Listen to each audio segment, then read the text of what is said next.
A small fish with a big heart. Deep beneath the vast ocean, where sunlight danced softly through crystal waters, lay the blue coral reef.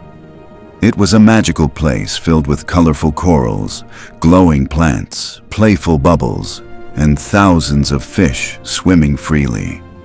Among them lived Finn, a tiny silver fish with gentle eyes.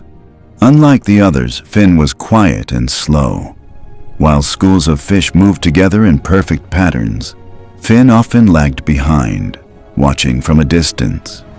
Every morning, the reef buzzed with energy. Fish raced, laughed, and showed off their bright colors. But Finn stayed near the rocks, whispering to himself, "Maybe I'm too small to matter."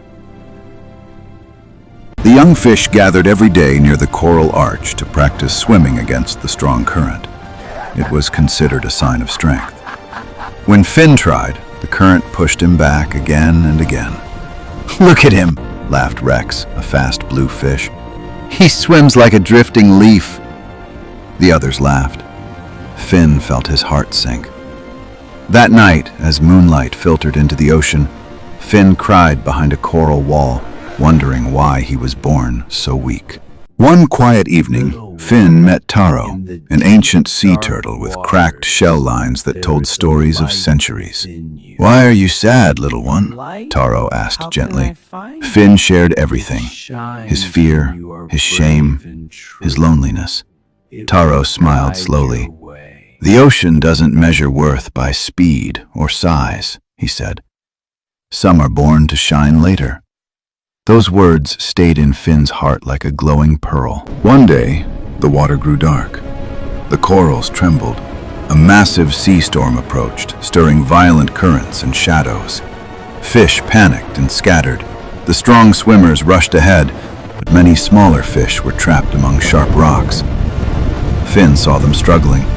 Fear screamed inside him, but something else whispered louder. "This is your moment." Finn remembered Taro's words. Instead of fighting the current, Finn let it guide him.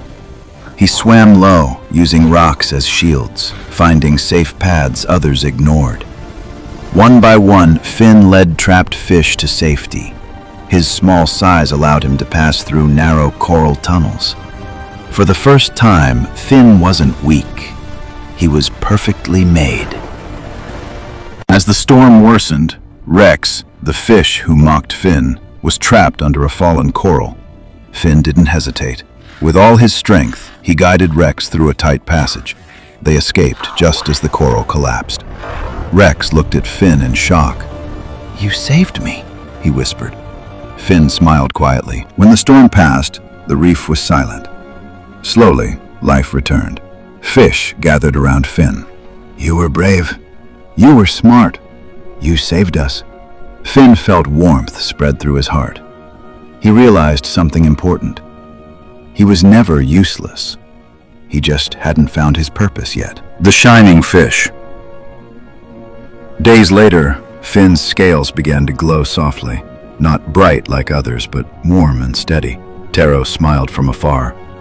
"When a soul accepts itself," he said, "it begins to shine." Finn now swam confidently, not to prove anything, but because he finally believed in himself.